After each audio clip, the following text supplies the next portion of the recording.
We are back on Inside Politics. Our guest today, Jeanie Nelson. We're talking about votes for women, 100 years of women having the votes. It all started here in Nashville in August of 1920 when the Tennessee legislature approved that.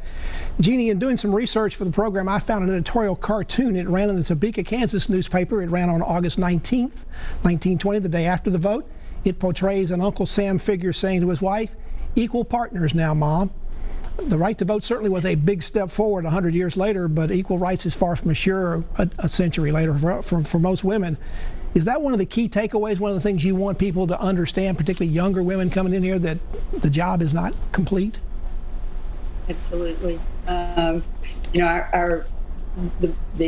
Votes for Women room opens with the head topic, a dramatic victory, but unfinished business. And one of the things that we know for sure is that the racism that was and segregation that was so prevalent in 1920 meant that we needed to do a lot more that we probably should have done back then, but also moving forward. And it really took until the Voting Rights Act in the 60s for African American women to be securely brought into this fold. And as we all know, our voting rights are never secure. This is something we have got to work on. We've got to work on our democracy for forever.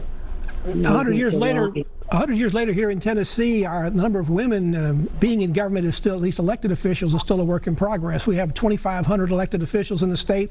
Only about 24% are female. The national average is 31%. We are 48th among the 50 states in that category. Why is our state so far behind on that? I think that's a really good question. And I think there are a number of different things about it, but one of the things I'm the most encouraged about is there are now some wonderful organizations, both in the Republican Party and in the Democratic Party, trying to help train women, help them come up through time and get ahead, learn how to run for office, and I'm very encouraged by that.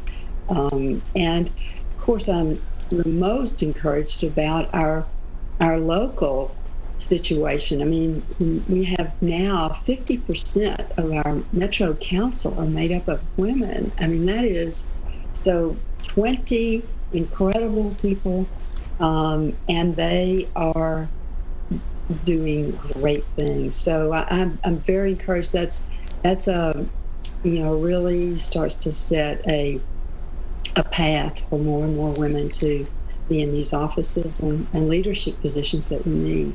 This week, Kamala Harris, Senator from California, became the third woman that's likely to be on one of the national tickets to be vice president. As I mentioned, there have been two others before that.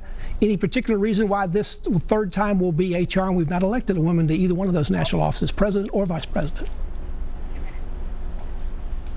I am extremely optimistic that she is going to make all of us proud, and she already has in her terrific career.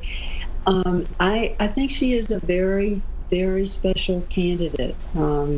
This is a complicated election, and in many ways our country is in a confused state, but we're in a time when we can really be learning, and I'm so optimistic about bringing so many people and so many things together as we move forward, and I think she is a great model.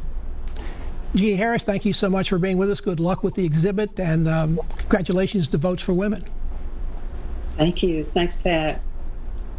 Thank you for joining us on Inside Politics this week. Hope you'll be back here again for a future show. If you can't get enough politics in the meantime, go to the News Channel 5 website. You'll find my Capitol View commentary there. There's a new commentary posted every Friday afternoon. Enjoy the rest of your weekend, and we'll see you back here next time. Goodbye.